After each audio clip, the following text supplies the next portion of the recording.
హల్లెలూయా, హల్లెలూయా. మనమందరం కూడా కళ్ళు మూసుకున్నట్లయితే చిన్న ప్రార్థన చేసుకుని వాక్య భాగం ధ్యానించుకుందాం. పరిశుద్ధుడు గొప్ప దేవుడు మహోన్నతుడైన తండ్రి, మీ పరిశుద్ధమైన పాత్రలకు స్తోత్రం చెల్లించుకుంటున్నాం ప్రభువా. ఈ ప్రాముఖ్యమైన సమయంలో దేనదాసులాగా ఈ సన్నిధిలో నిలబడిపోయాను. నన్ను పూర్తిగా మీ సిలువ చేత బదులు చేసుకుని నాకు మాకు కావలసినటువంటి వర్తమానాన్ని అనుగ్రహించి మరింతగా ప్రభావ మా ఆత్మలను మీలో బలపరిచేసేపరచమని సమస్తాన్ని వేరేసుకుంటూ వాళ్ళ రాబోతున్న యేసు పరిశుద్ధ నామములో అడిగి వేడుకుని ప్రార్థిస్తున్నాను తండ్రి, ఆమేన్. ఈ చక్కటి సమయం ఇచ్చినటువంటి దేవాది దేవునికి వందనాలు. కూడి వచ్చిన మీ అందరికీ కూడా వందనాలు చెల్లిస్తున్నాను. వాక్య భాగాన్ని చదువుకున్నాము. యెషయా గ్రంథము 37వ అధ్యాయము 14వ వచనాన్ని చదువుకున్నాము. యెషయా గ్రంథము 37వ అధ్యాయము 14వ వచనాన్ని చదువుకున్నాము. హిజ్కియా దూతల చేతిలో నుండి ఆ ఉత్తరం తీసుకుని చదివి యెహోవా మందిరములోనికి పోయి యెహోవా సన్నిధిని దాన్ని విప్పి పరిచి యెహోవా సన్నిధిని ఇట్లని ప్రార్థన చేశారు. యెహోవా కెరూబుల మధ్యలో నివసించుచున్న ఇశ్రాయేలీయుల దేవా, భూమి ఆకాశములను కలుగజేసిన అద్వితీయ దేవా, నీవు లోకమందున సకల రాజ్యములకు దేవుడవై ఉన్నావు. మనం చదువుకున్నటువంటి యెషయా గ్రంథము 37వ అధ్యాయము 14వ వచనములో హిజ్కియా భక్తుడు మనకు కనిపిస్తూ ఉన్నారు. హిజ్కియా గారికి ఒక ఉత్తరం వచ్చిందంటే ఆ ఉత్తరమును వెంటనే దూత చేతిలో నుండి ఆయన తీసుకుని ఆ ఉత్తరాన్ని ఏం చేశారంటే చదివినట్టుగా మనకు కనబడుతుంది. ఈ దినాన్ని మనం చెప్పుకుంటున్నటువంటి వాక్యం యొక్క అంశం ఏమంటే,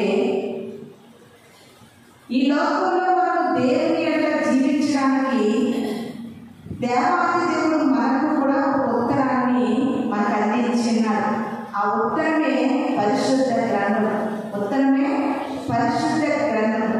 చాలా సార్లు మన చిన్ననాటి కాలంలో ఉత్తరాలు అనేది ఉత్తరాలు రాసుకునేవారు. ఈ ఊరు నుండి ఇంకొక ఊరికి కబురు పంపాలంటే ఉత్తరం ద్వారా కబురేది. అయితే దేవుని సంగమా ఆ ఉత్తరము అందిన వెంటనే ఏమనేవాడంటే, ఇక్కడ నేను క్షేమంగా ఉన్నాను బాబు, నువ్వు అక్కడ క్షేమంగా ఉన్నావా అని లాస్ట్లో నేను ఉత్తరము చదివి ఈ ఉత్తరము అందిన వెంటనే మళ్ళా నాకు తిరిగి వెళ్ళేటప్పుడు ఉత్తరం రాయి అని లాస్ట్లో పెట్టేవాడు. అయితే ఇక్కడ హిజ్కియా గారికి ఒక ఉత్తరం పంపించాడు ఒక రాజు. ఏమని పంపించాడంటే, ప్రియమైన తెలుసా, నీవు యుద్ధంలో గెలవలేవు, కాబట్టి నీవు అపజయం కలగడానికి సిద్ధపడాలని ఉత్తరం పంపించగానే హిజ్కియా గారు ఏం చేశారంటే ఆ ఉత్తరాన్ని పట్టుకుని యెహోవా సన్నిధిలోకి వెళ్ళి దానిని పరిచి దేవుని సన్నిధిలో ప్రార్థన చేసినట్లుగా ఆ ప్రార్థనకి జవాబు పొందుతున్నట్లుగా మనకు కనబడతా ఉంది.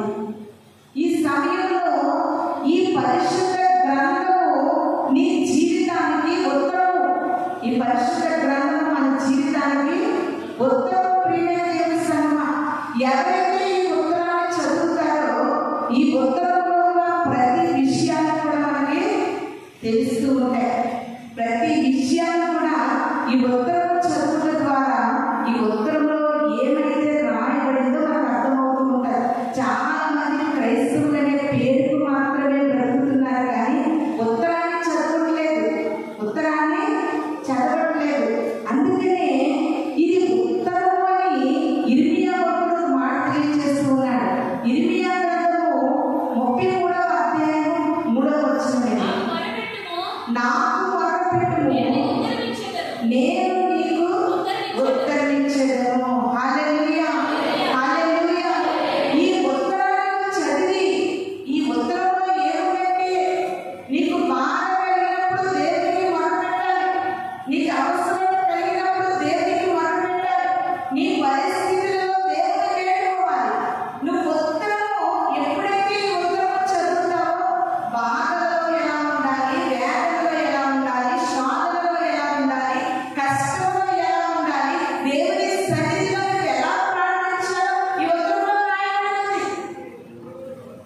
ఇర్మియా భక్తుడు తెలియజేసినట్లుగా ఈ ఉత్తరం చదివితే నీకు బాధ కలిగిన వెంటనే దేవుడికి మొరపెట్టు.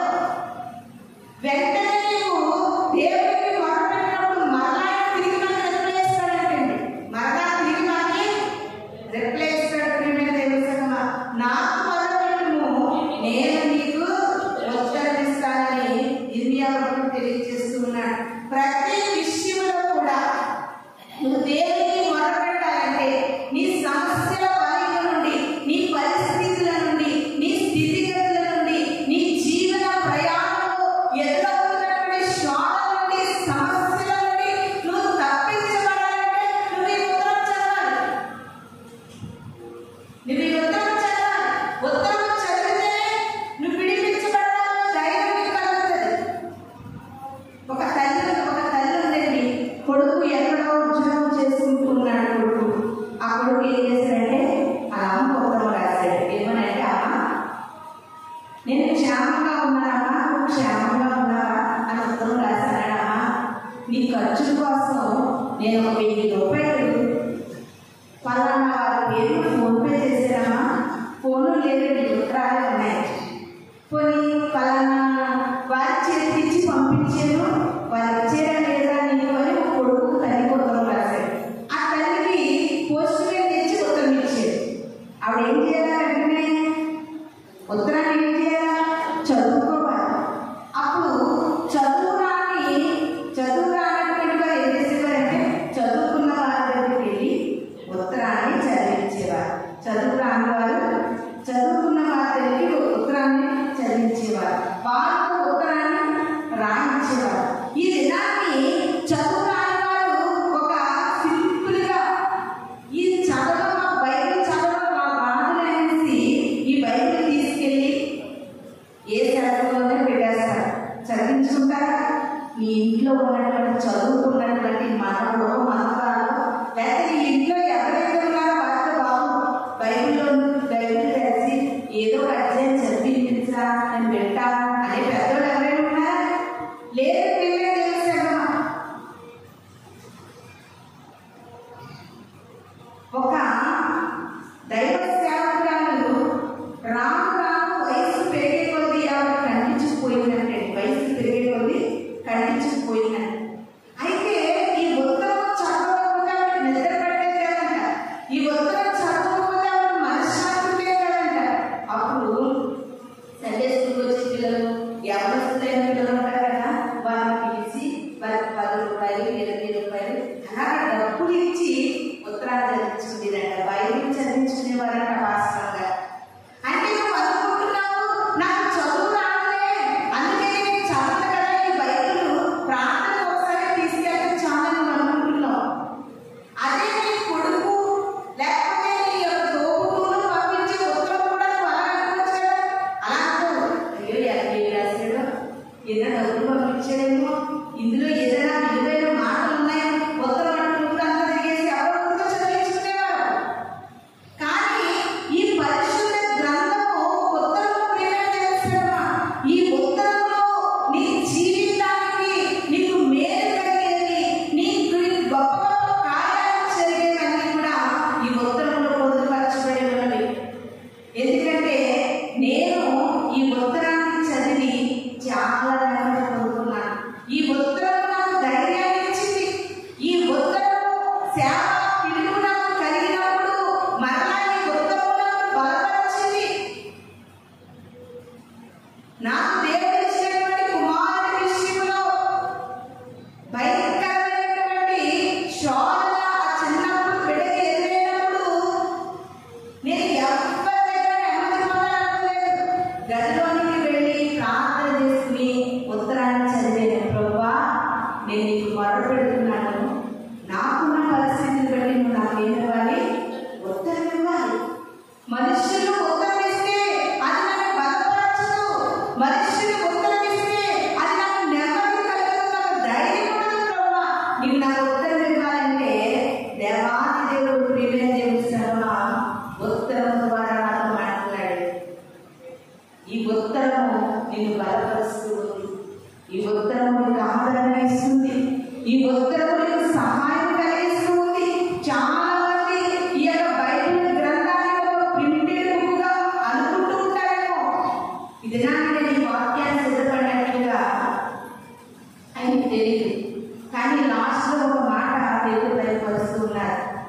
జీవ గ్రంథాన్ని చదివితే మనకు స్వస్థత ఉందనే మాట మాట్లాడుతున్నప్పుడు నాకు చాలా ఆశ్చర్యం అనిపించింది. నేను కూడా సిద్ధపడినటువంటి వాక్యము జీవ గ్రంథం కోసమే ప్రియమైన దేవుని సంగమా. ఇది పేరు పరిశుద్ధ గ్రంథం. ఈ యొక్క ఉత్తరం పేరు జీవ గ్రంథం. ఇది జీవింపచే గ్రంథం. ఈ ఉత్తరాన్ని ఎందుకు ప్రవేశపెడుతున్నాం? ఈ ఉత్తరం అంటే చూడండి, కీర్తన గ్రంథంలో ఎన్నో ఎన్నో ఎన్నో ఎన్నో మాటలు మనకి కనబడతా ఉంటాయి. కీర్తన గ్రంథము 118వ అధ్యాయం 5వ వచనము. కీర్తన గ్రంథము 118వ అధ్యాయం 5వ వచనం. ఇరుకునందుండి యెహోవాకు మొరపెట్టితిని, విశాలమందు యెహోవా నాకు ఉత్తరమిచ్చెను. హల్లెలూయా, హల్లెలూయా. ఇరుకులు ఇబ్బందుల్లో నలిగిపోతున్నామేమో ప్రియమైన దేవుని సంగమా. ఇలాంటి ఇరుకుల మధ్యలో, ఇక్కట్ల మధ్యలో నా జీవితాన్ని నేను కొనసాగించలేకపోతున్నాను, నువ్వు బాధపడుతున్నావేమో. ఇక్కడ కీర్తన భక్తుడు అంటున్నాడు, నేను ఇరుకునందుండి మొరపెట్టగా ఆయన విశాల స్థలమందు నాకు ఉత్తరమిచ్చాడు. నిజంగా మనమందరి విషయంలో కూడా దేవుడు ఆ కార్యాన్ని జరిగించాడు. మనం ఇరుకునందుండి మొరపెట్టగా ఈ దినాన్ని విశాలమైన మందిరాన్ని ప్రభు మనకు అనుగ్రహించాడు. ఇరుకులో ఉన్నా, ఇబ్బందిలో ఉన్నా, అక్క అని ఎవరికి చెప్పు, చెల్లి అని ఎవరికి చెప్పు, లేకపోతే బంధువులని చెప్పు, సులభంగా మారిపోవు. ఇరుకునందుండి దేవునికి మొరపెట్టు. ఇరుకునందుండి దేవునికి మొరపెట్టినప్పుడు ఆయన విశాల స్థలమందు ఏమిస్తాడండి? ఉత్తరమిస్తాడు. ఇరుకునందు పిలచితివి, నాకు సహాయం చేసితివి. ఇరుకునందున్నప్పుడు మనల్ని ఎవరు పిలవకపోవచ్చు, కానీ మన దేవుడు మనల్ని పిలిచి మనకేం చేస్తాడంటే సహాయం కలిగిస్తాడు. ప్రియమైన దేవుని సంగమా, ఇరుకు కలిగిందా వెంటనే ఉత్తరాన్ని చదువు, ఆయన మరలాకి ప్రత్యుత్తరిస్తాడు. ఇక్కడిలో ఇబ్బందుల్లో, లేకపోతే పలానా పరిస్థితుల్లో నలిగిపోతున్నావా, ఉత్తరాన్ని చదువు, ఆయన మరణానికి ప్రత్యుత్తరిస్తాడు. ప్రియమైన దేవుని సంగమా, ఇది ఉత్తరం అండి. ఈ ఉత్తరంలో ఏం రాయబడిందంటే, భారం మోసుకొనిచున్న నా ప్రజలారా నా యొద్దకు రండి. ఏం రాయబడింది ఈ ఉత్తరంలో? భారం మోసుకొని పోతున్న సమస్త జనులారా నా యొద్దకు రండి. ఈ ఉత్తరంలో రాస్తున్నాడు దేవుడు, నువ్వు భారంలో ఉన్నా,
280 రూపాయలు, లేకపోతే 350 రూపాయలు కాబట్టి ఇలా ఇంచుమించుకు 400 బైబిల్ మన చేతిలోకి వస్తుందని చులకనగా చూస్తున్నామేమో.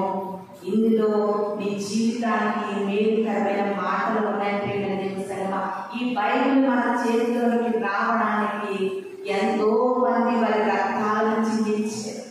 ముఖ్యంగా బైబిల్ మన చేతిలోకి రావడానికి విలియం కేరీ అనేటువంటి ఒక మిషనరీ దైవ భక్తుడు భారతదేశానికి వచ్చి భాషలు నేర్చుకుని ఇంచుమించుగా 45 పైన భాషలు నేర్చుకుని ఈ బైబిల్ని తర్జుమా చేశాడు. అంటే తెలుగు వారికి తెలుగు, హిందీ వారికి హిందీ, ఇంగ్లీష్ వారికి ఇంగ్లీషు, బెంగాలీ వారికి బెంగాలీ, ఇలా ఇన్ని భాషలు కూడా ఆయన నేర్చుకుని బైబిల్ తర్జుమా చేశారంట. ఆయన ఎంత కష్టపడ్డారో ఒకసారి ఆలోచించండి. ఈ బైబిల్ చేతిలోకి వస్తే నేను చులకనగా ఉన్నాము దేవుని శర్మ. బైబిల్ మన చేతిలోకి రావడానికి ఎంతో మంది శ్రమ ఉంది, ఎంతో మంది రక్తం ఉంది, ఎంతో మంది ప్రయాసం ఉంది దేవుని శర్మ. ఎందుకు అంత ప్రయాసం అంటే ఇది నీ జీవితాన్ని నెమ్మది కలిగిస్తుంది, ఇది నీ బ్రతుకులో ఆదరణ ఇస్తుంది. ఈ బైబిల్ గ్రంథం ద్వారా అనేక మంది కరుడు కట్టినటువంటి వారు కూడా మారేరు దేవుని శర్మ. ఒక చిన్న సండే స్కూల్ పాప క్రొత్త నిబంధన గ్రంథము పామాలి యాంగిచు అనేటువంటి చైనా దేశంలో ఎంతో పెద్ద సంఘం అండి. అది ప్రపంచంలో ఎవరికి లేదంట. అంత సంఘాన్ని ఆయన స్థాపించగలిగి, అంత సంఘాన్ని మెయింటైన్ చేయగలిగి, దేవుని ప్రకారం సువార్త ఎలా చేయగలిగారంటే ఆయన ఒకనొకప్పుడు బౌద్ధ మతస్థుడు. యేసుక్రీస్తు అంటే పడనివాడు, యేసుక్రీస్తు అంటే నచ్చనివాడు. చిన్న పరిశుద్ధ గ్రంథం ఆయన చేతికి అందించినప్పుడు ఫస్ట్ చదవడానికి నిలబెట్టాడంటే బైబిల్ నిన్ను ఆకర్షించాలి దేవుని సంగమ. వెంటనే నిలబెట్టిన అతనే వెళ్ళి ఆ బైబిల్ తీసుకుని చదివితే చచ్చిపోతానని క్షయ వ్యాధితో బాధపడుతూ ఉన్నాడంట. చచ్చిపోతున్నటువంటి ఆఖరి క్షణంలో బైబిల్ గ్రంథము చదవగా దేవుడు మరలా పునర్జీవాన్ని ఆ యొక్క పాల్యాన్ని చూపించారు. అంతేకాదు బ్రతికించి అనేక ఆత్మలను రక్షించేటటువంటి గొప్ప సువార్తికుడిగా దేవుడు పాల్యాన్ని చూడాలని వాడుకున్నాడు. ఈ ఉత్తరము చాలా కార్యాలు జరిగిస్తుంది. ఈ ఉత్తరం ఇదే బైబిల్ని నారాయణ వామన్ తిలక్ అనేటువంటి ఒక బ్రాహ్మణుడికి ట్రైన్లో ప్రయాణం చేస్తుంటే ఒక వ్యక్తి బైబిల్ ఇచ్చాడంటే అప్పుడు కూడా అలాగే నిలబెట్టాడంట. మరలా ఎందుకో తన మనస్సు తన మీదకి లాగి చదివి బ్రాహ్మణ కులానికి చెందినటువంటి వ్యక్తి యేసుక్రీస్తుని ప్రకటించడం మొదలు పెట్టాడు. దేవుని సర్వ ఎప్పుడైనా ఎవరైనా బాధలో ఉన్నప్పుడు, వ్యాధిలో ఉన్నప్పుడు, కష్టంలో ఉన్నప్పుడు, నష్టంలో ఉన్నప్పుడు, ఇరుకులో ఉన్నప్పుడు, ఇబ్బందిలో ఉన్నప్పుడు ఎప్పుడైనా ఎవరైనా బైబిల్ అనే ఉత్తరాన్ని చదవమని చెప్పారా? అలాంటి ముఖ్యమైన మాటలు నోటంట రావు. ఎన్నెన్నో మాటలు వస్తాయి కానీ విలువైన మాటలు మనం ఎవరికి చెప్పలేకపోతున్నాం. దేవుని సర్వ ఎప్పటికైనా సరే దేవుడు నీతో మాతో మాట్లాడుతుండగా ఈ ఉత్తరాన్ని మనం చదవాలి. ఈ ఉత్తరంలో మన జీవితానికి కావలసిన ప్రతిదీ పొందుపరిచాడండి దేవుడు. ఈ ఉత్తరంలో చదువుతూ ఉంటాడుగా నీ ఆత్మీయ నేత్రాలు తెరవబడతాయి, నీ హృదయము తెరవబడతాయి. నేను చాలా బలహీనంగా ఉన్నాను. కాకినాడలో ఉన్నప్పుడు చాలా బలహీనమైన పరిస్థితి. వాయిస్ కూడా వచ్చేది కాదు, మాట్లాడడానికి కూడా ఇబ్బందికరమైన పరిస్థితిలో నేను శారీరకంగా చాలా బలహీనపడ్డాను. అప్పుడు ఇంకా నేను సేవలోకి రాలేదు. అప్పుడు అనుకున్నాను, ప్రభా మనుషులు చెప్తే నేను ఆదరణ పొందుకోలేనయ్యా. ఇదిగో ఈ యొక్క సమయంలో నేను ఉపవాసం ప్రార్థన చేసుకుని బైబిల్ తెలుస్తూ ఉన్నానయ్యా. నా సమస్య ఏంటో నీకు తెలుసు కనుక మీరే నాతో మాట్లాడండి అని నేనేం చేశానంటే బైబిల్ ఎలా తెరిచి చదవగానే ఇర్మియా గ్రంథంలో ఉన్నటువంటి మాట నేను నీకు ఆరోగ్యం కలిగి చేతిలో వచ్చిందండి. హల్లెలూయా, హల్లెలూయా. అప్పుడు నాకు అవసరం ఏంటి? ఆరోగ్యం అవసరం. నేను అనారోగ్యంగా ఉన్నాను, నేను బలహీనంగా ఉన్నాను, నేను లేవలేను.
ఎనాడు దేవుని వాక్యము మన ప్రతి అణువణువులో ఉండాలి.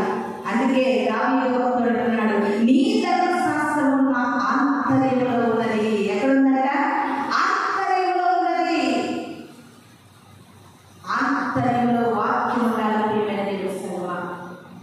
మన హృదయం అనే పలకల మీద దేవుని వాక్యము ఉండాలి.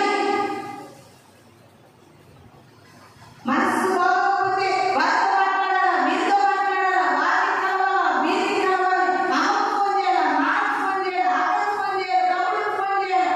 మనసు బాగోలేదు, నా బాధ ఎక్కడ పంచుకోవాలని అనుకుంటున్నావేమో. కాదు, నీ మనసు బాగోలేదా, కష్టంగా ఉందా, చాలా ఇబ్బందిగా ఉందా, వెంటనే ఉత్తరాన్ని చదువు. ఆయన ఇచ్చిన ఉత్తరాన్ని చదువు. మరలా ఆయన నీకు ప్రత్యుత్తరం ఇస్తాడు. హల్లెలూయా, హల్లెలూయా. ప్రియమైన దేవుని సర్వ బైబిల్ గ్రంథంలో మనకు ఒక వ్యక్తి కనబడతా ఉన్నాడు. ఆయనే ఊరియా గారు. ఎవరండి? ఊరియా. దావీదు గారు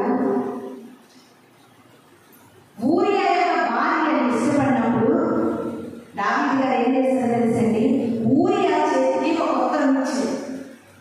ఉత్తరం ఇచ్చి ఉత్తరం పట్టుకెళ్ళి యోవాబుకి ఇచ్చి అన్నాడు. యోవాబు అనేటువంటి రాజుకి ఇచ్చి ఉత్తరం పట్టుకెళ్ళంటే ఊరియా ఉత్తరం చేతిలో పట్టుకుని చదవన్నా చదవకుండా రాజు మీద నమ్మకత్వంతో తీసుకెళ్లి యోవాబుకి ఇచ్చాడు. ఆ ఉత్తరంలో ఏముందో తెలుసా? నీకు ఎవరైతే ఉత్తరం తెచ్చిస్తున్నాడో ఆయన చదివేయాలి. హల్లెలూయా, హల్లెలూయా.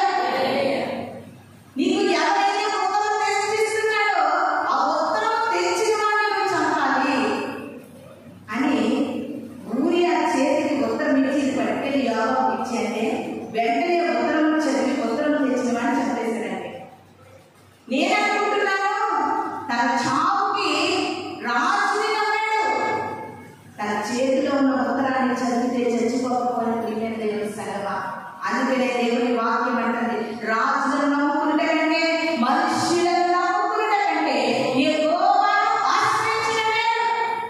ఆ ఉత్తరం తనే తెలుసుకుని రాజుగారు ఎంత ఉత్తరాన్ని పంపించారు ఏంటబ్బా అని తెరిచి చదివితే ఈ దినాన్న ఊరియా చనిపోకపోలేము. ఆ దినాన్ని ఎంతో నమ్మకంతో దేవుని నమ్మవలసిన నీవు, దేవుని నమ్మవలసిన నీవు మనుష్యులను నమ్ముతున్నావేమో. ప్రియమైన దేవుని సంగమా, లోకంలో ఉన్నవారిని నమ్ముతున్నావేమో. కాదు, కాదు, దేవుని మాత్రము నమ్ము.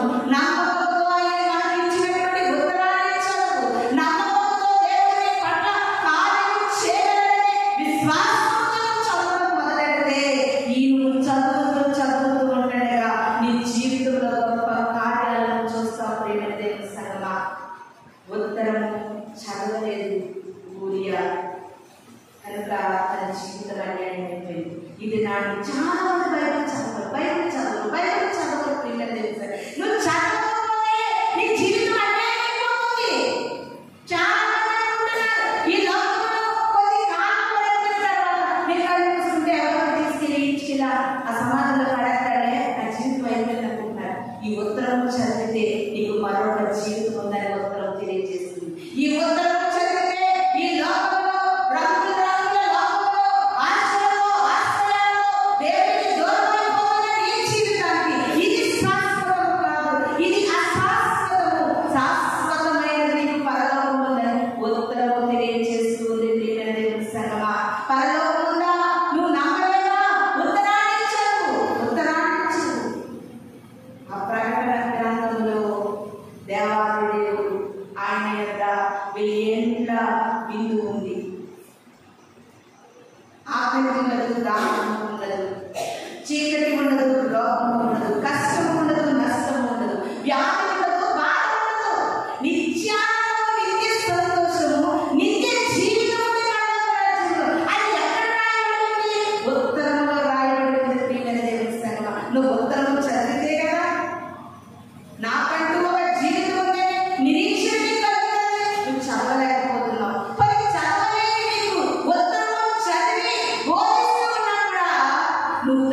దేవుడు మన వరకు రాసి పెట్టినటువంటి మాటల యొక్క శక్తిని గ్రహించలేక అనేక మంది జనాలు ప్రభువుకు దూరం అయిపోతూ ఉన్నారు.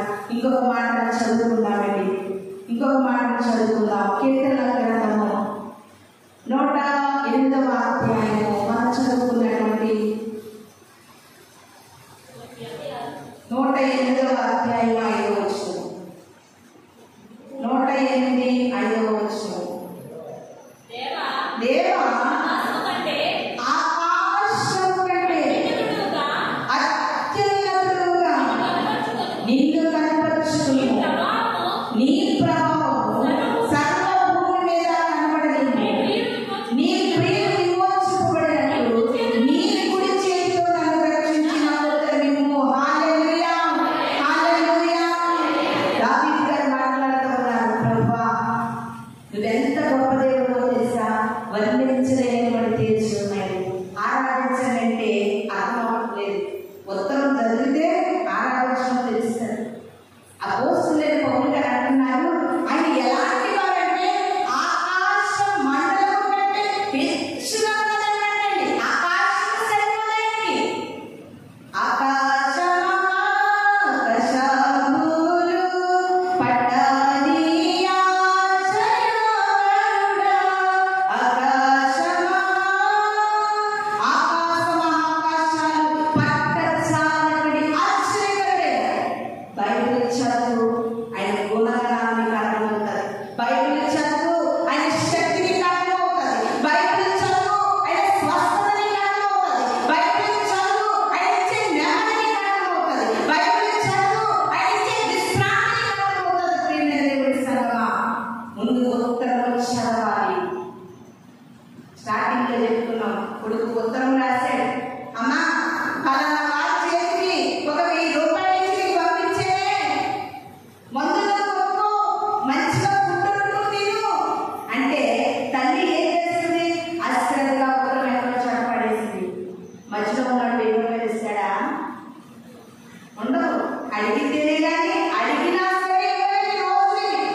అదే తల్లి శ్రద్ధగా కొడుకు పంపించిన ఉత్తరము ఓపెన్ చేసుకుని చదివితే ఫలానా వార్త ఇంట్లో నా కొడుకు ఉత్తరంలో రాసి నీతో 1000 రూపాయలు పంపించాడు కదా, వెంటనే 1000 రూపాయలు అనుకుంటారు. ఈ ఉత్తరం కూడా ప్రియమైన దేవుని సంగమా, చదవరాకపోతే ఎవరితోనైనా చదివించుకోవాలి. ఉత్తరమే నిన్ను బ్రతికిస్తాడు. ఆయన యొక్క ఉత్తరములో నీ పాదములకు దీపం ఉత్తరము. ఎన్నో ఆలోచనలో సతమతమవుతున్నావు. ఏ ఆలోచన తీసుకోవాలి, ఏ ఆలోచనలో స్థిరపడాలి, ఇటు వెళ్ళాలా అటు వెళ్ళాలని 4 దిక్కులా చూస్తూ సతమతమవుతున్నావా? ఉత్తరము చదువు. నువ్వు ఏ రూపులో నడాలి ఉత్తరం సర్వేస్తారు. నా జీవితంలో ఎన్నోసార్లు వాక్యము నన్ను బలపరిచి, నన్ను ధైర్యపరిచి, నన్ను ఆదరించింది. ప్రియమైన దేవుని సంగమా, అనుభవపూర్వకంగా చెప్తున్నాను, వాక్యమే మన జీవితాలకు ఆధారము. ఈ వాక్యం అనేది ఉత్తరం చదవాలి. చూడండి, ఈ యొక్క కొత్త నిబంధన అంతా కూడా అపోస్తలుల కార్యాలు రోమపత్రిక దాటిన తర్వాత అపోస్తలులైనటువంటి పౌలు గారు సంఘానికి ఏం రాసుకుంటారు? పత్రికలు రాసుకుంటారు. కొరింథీయులకు రాసిన పత్రిక, తిమోతికి రాసిన పత్రిక, కొలస్సీలకు రాసిన పత్రిక, ఫిలిప్పీలకు రాసిన పత్రిక, గలతీయులకు రాసిన పత్రిక, తెస్సలోనికీయులకు రాసిన పత్రిక, ఇంకా ఫిలెమోనుకు రాసిన పత్రిక, యూదా పత్రిక, హెబ్రీ పత్రిక. ఇవన్నీ పత్రికలు ఎవరు రాసిన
తప్పనిసరిగా మీ ఇంట్లో ఉన్న వాళ్ళైనా సరే నువ్వు జీవ గ్రంథాన్ని చదివించుకునే విధంగా ఉంటావు.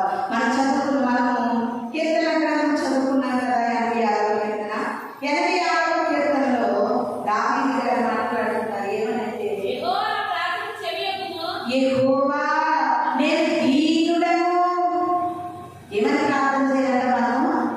యెహోవా నేను దీనుడను, దరిద్రుడను, చెవి యొగ్గిన ముద్రనిమ్ము. హల్లెలూయా. దావీదు గారి ప్రార్థన ఎలా చేయాలంటే, యెహోవా ఇశ్రాయేలీయులకు గొప్ప రాజుని, ఇశ్రాయేలీయుల జనాంగంలో నా మాటలు పరిపాలిస్తున్నాను. నేను మహారాజుని. యెహోవా గొలియాతు అంతటి వాడిని చంపిన వాడిని. అలా చేయాలి. కానీ దావీదు గారు నేను దీనుడనయ్యా, నేను దరిద్రుడను. ఎంత తగ్గింపు ప్రార్థన. కొంతమంది ప్రార్థన చేయడం కూడా రావట్లేదు. ప్రియమైన దేవుని సంగమా, నువ్వు ఎంత ఎత్తులో ఉన్నా, నువ్వు ఎంత ఎదిగినా దేవుని సన్నిధిలో నేల మట్టును తగ్గించుకునే ప్రార్థన చేయాలి. నువ్వు కలెక్టర్వైనా సరే దేవుని దృష్టిలో దీనుడవు. ఆయన నీ ఊపిరిని ఇలా బిగబెట్టాడంటే కలెక్టర్ అయినా అక్కడ చచ్చిపోవలసిందే. నువ్వు ఏ స్థాయిలో ఉన్నావనేది కాదు, దేవుడి విషయంలో మనం దీనులము, దరిద్రులము. దీనులు మొదలు పెట్టగా యెహోవా ఆలకిస్తాడు. నువ్వు పోయి ఉత్తరం చదివితే దేవుడి సన్నిధిలో ఎలా ప్రార్థించాలో తెలుస్తుంది. దావీదు చదివిస్తున్నాడు, నేను దీనుడనయ్యా, దరిద్రుడను. నాకు నువ్వేం చేయాలి? ఉత్తరం ఇవ్వాలి.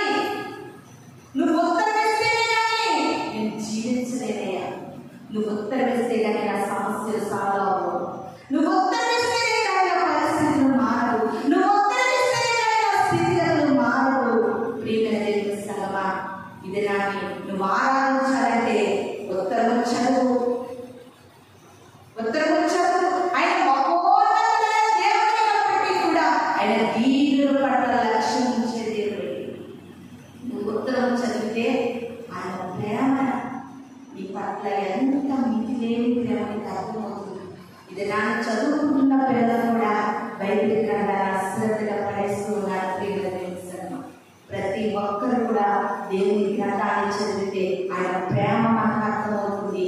ఆయన మన కొరకు చేసిన త్యాగం అర్థమవుతుంది. ఆయన మన కొరకు పడిన పాటలు అర్థమవుతున్నాయి. ప్రియమైన దేవుని సంగమా, ఆయన పరలోకమును కాదనుకుని మన కొరకు భూమి మీదకి ఎందుకు వచ్చారో అర్థమవుతుంది నువ్వు ఉత్తరం చదవగలిగితే. కనుక ఇది నాని ప్రతి ఒక్కరూ కూడా ఉత్తరం చదవకపోతే ఆ ఉత్తరంలో నీకు మేలు ఉందని నీకు తెలియదే, నీకు ఆరోగ్యం ఉందని నీకు తెలియదే, నీకు సహాయం ఉందని తెలియదే, ఆయన పొందిన దెబ్బలలో మనకు స్వస్థత ఉందని తెలియదే, ఆయన కాచిన రక్తంలో మనకు స్వస్థత ఉందని తెలియదే. ఇవన్నీ నీకు తెలియాలంటే పరిశుద్ధ గ్రంథాన్ని చదవాలి. ప్రియమైన దేవుని సంగమా, నువ్వు చదివితే వెంటనే ఆయన మళ్ళీ నీకు ఏమిస్తాడంటే ప్రత్యుత్తరం ఇస్తాడు, వెంటనే జవాబు ఇస్తాడు. ప్రియమైన దేవుని సంగమా, ఇంకొక మాట మనం చదువుకుందాం. యెషయా గ్రంథం 65వ అధ్యాయము 24వ వచనం చదువుకుందాం. యెషయా గ్రంథం 65వ అధ్యాయము 24వ వచనం చదవండి. వారికి నాకు జరుగును, వారు వేడుకొనుటకు నేను ఉత్తరమిస్తాను. వారు నేను ఆనందించదు. చూడండి ఎంత గొప్ప మాట. వారికి లాభం జరుగుతుంది. యెహోవా యందు భయభక్తులు కలిగి ఉన్నప్పుడు నీ ప్రయాస వృథా అవ్వదు. నీకు ఆకస్మికంగా అపాయాలు రావు. నువ్వు యెహోవా చేత ఆశీర్వదించబడిన వారు అవుతావు. నీ సంతానపు వారు కూడా ఆశీర్వదించబడతారు. నువ్వు వేడుకొనుటకు మునుపే నేను నీకు ఉత్తరమిస్తాను. హల్లెలూయా, హల్లెలూయా. దేవుని మీద ఆధారపడి, దేవుని యందు భయభక్తులు కలిగి, దేవుని పట్ల వినయ విధేయతలు కలిగి, దేవుని యందు జీవితాన్ని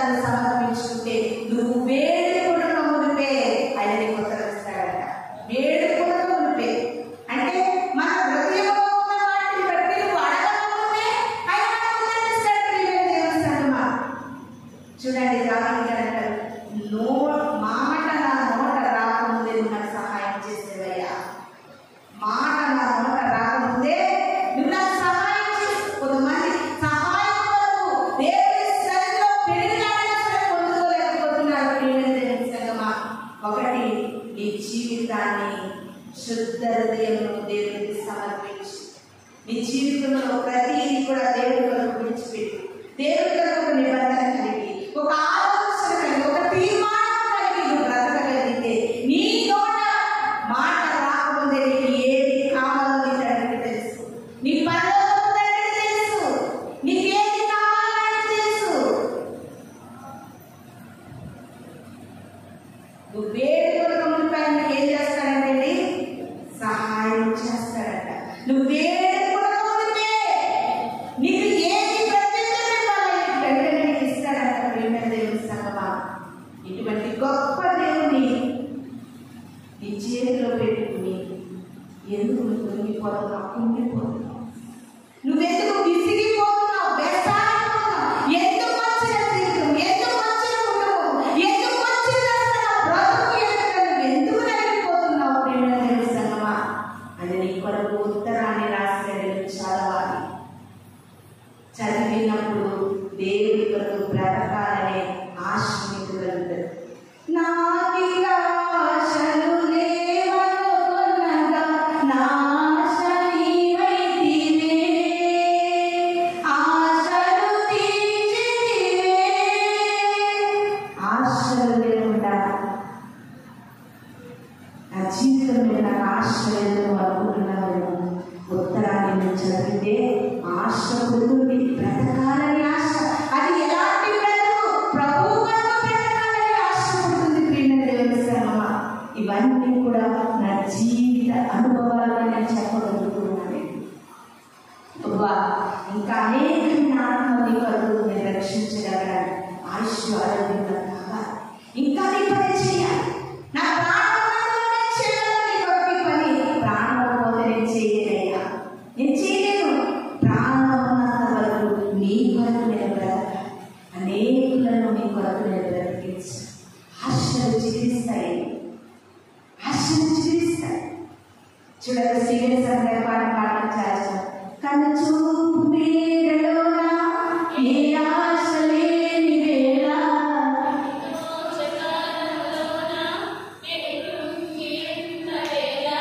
నేనున్నా నీతో అంటూ చెరలు చేరావు. నా కన్నీరంతా తుడిచి ఈ కౌగిట చాచావు. ఎన్నోసార్లు కన్నీరు కాల్చుకున్నని బ్రతుకు.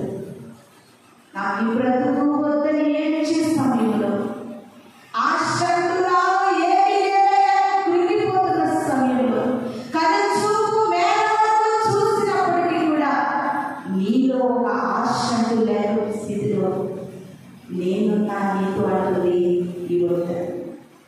నేనున్నా నీతో అంటుంది ఉత్తరం. నేను చేస్తానయ్యా ఈ ఉత్తరం. నేను లేవనెత్తుతానయ్యా అంటుంది ఉత్తరం. నేను నీకు సహాయం చేస్తానయ్యా అంటుంది ఉత్తరం. నీ బిడ్డల భవిష్యత్తులో నేను స్థిరపరుస్తానయ్యా అంటుంది ఉత్తరం. ప్రియమైన ఈ ఉత్తరాన్ని దేవుడు నిర్లక్ష్యపెడుతున్నాం. మన దేవుడు ధైర్యపరిచాడు. ఆయన చూచి చూడనట్టుగా మనల్ని విడిచిపెట్టే దేవుడు మాత్రము కాదు. పెట్టే నీ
దీర్ఘాయువుతో నేను నిన్ను తృప్తిపరుస్తాను. చాలా మంది జీవితాలు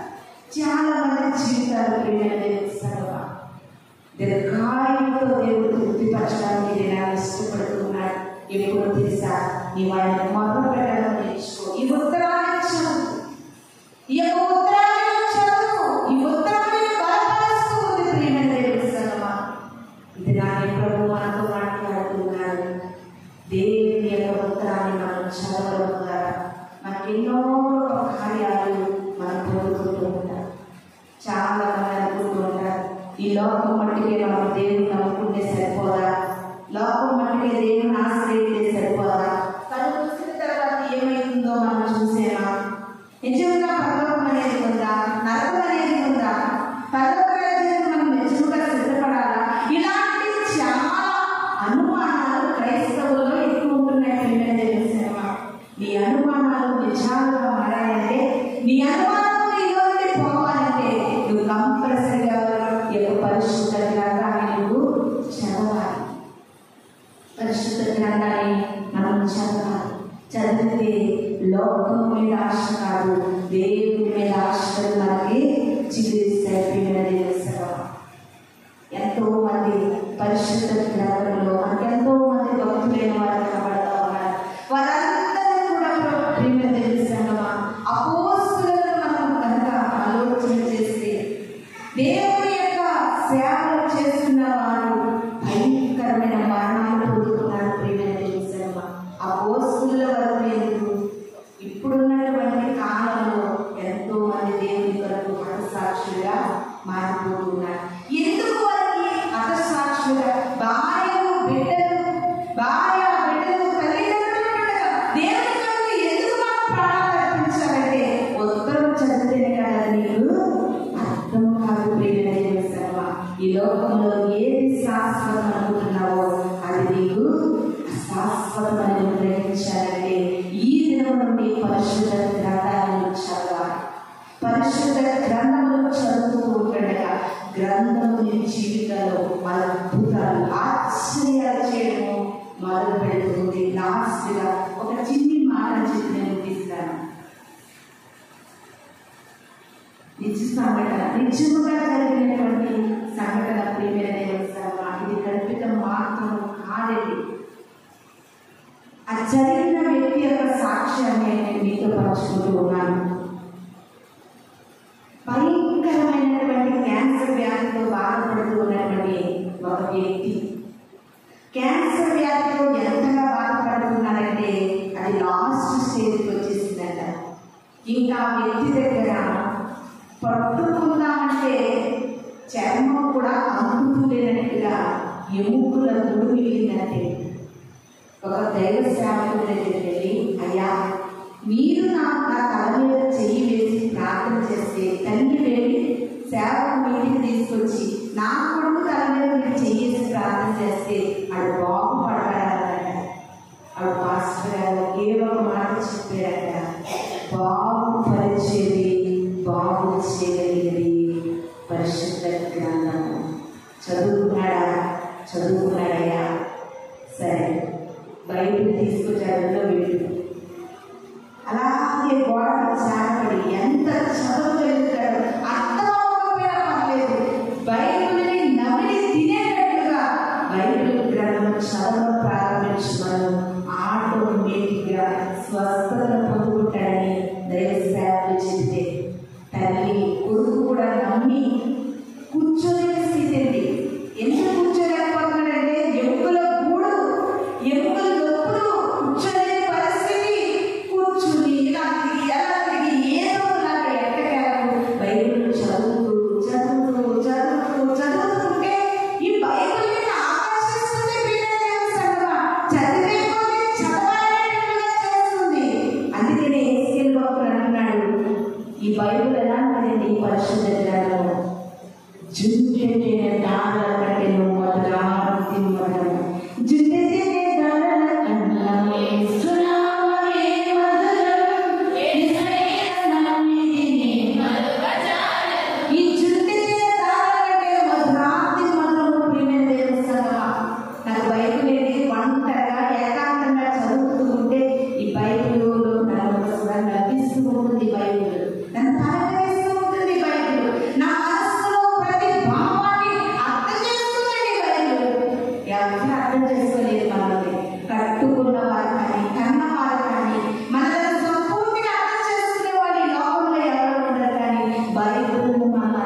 బైబిల్ చదవడం ఆటోమేటిక్గా కొన్ని నెలలకి కండ మొదలైందండి.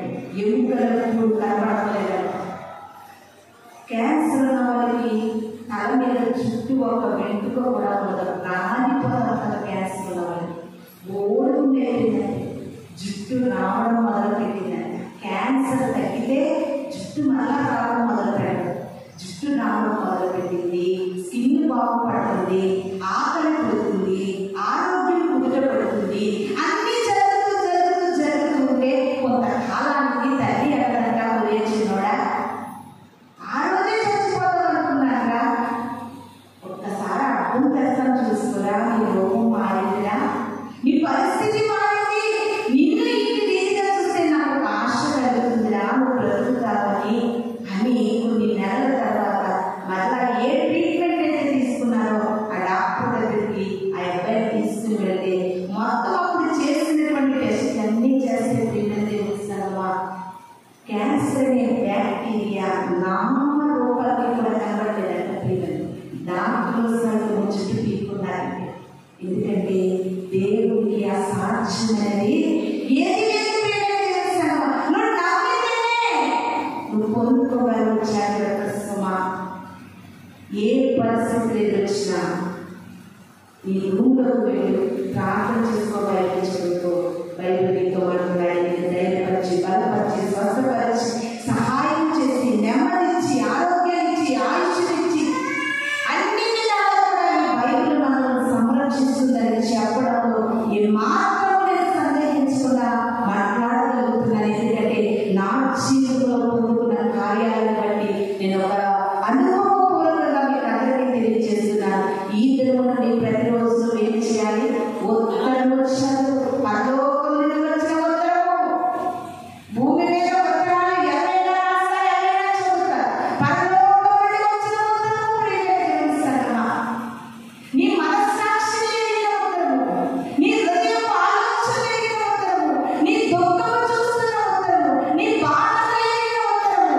నువ్వు కుమిలిపోతున్న స్థితిని చూసిందే నీ ఉత్తరం. నువ్వు కుమిలిపోతుండగా ఈ ఉత్తరం అంటుంది, నేను నీతో మాట్లాడాలి. నువ్వు ఓపెన్ చేసి చదువు, నిన్ను ధైర్యపరుస్తాను, నిన్ను ఆనందిస్తాను. ఆది యందు వాక్యము ఉండెను, వాక్యము దేవుని యందు ఉండెను, ఆ వాక్యమే దేవుడైనెను. హల్లెలూయా, హల్లెలూయా. కంపల్సరిగా ఈ ఉత్తరము మన జీవితాలకి, మన బ్రతుకులకి, మనందరికీ కూడా సహాయకరంగా ఉండి నడిపించిందాక మనందరం కళ్ళు వస్తున్నట్లయితే చిన్న ప్రార్థన చేసుకుందాం. పరిశుద్ధుడా, గొప్ప దేవుడా, మహోన్నతుడా, నా జీవితం ఉత్తరంలో ఉందని తెలియదు. ఇన్నేళ్ళు వృధాపరిశుద్ధుడు, ఇంతకాలం నేను అశ్రద్ధగా విన్నానయ్యా. నా జీవితము ఈ ఉత్తరంలో ఉంది, ఈ పరిశుద్ధ గ్రంథంలో ఉంది. నా మనస్సుకు ఏది గాయపరుస్తుందో అది నీ గ్రంథంలో ఉందయ్యా. ఈ దినంలో ప్రభా ప్రతి ఒక్క విషయంలోని నీ పరిశుద్ధ గ్రంథాన్ని చదివి ప్రభు నా జీవితంలో ప్రభా ఆశలు చిలిచి ప్రభా నీ కొరకు బ్రతికేటటువంటి జీవితాలు వాక్యమైన ప్రతి ఒక్కరికి దయచేయమని, విన్న వాక్యము ప్రతి హృదయాలలో నీరు కట్టి దూరంగా ప్రతిఫలాన్ని దయచేయమని త్వరగా యేసు పరిశుద్ధ నామములో అడిగి వేడుకుని ప్రార్థిస్తున్నాను తండ్రి. ఆమేన్. మీ అందరికీ వందనాలు.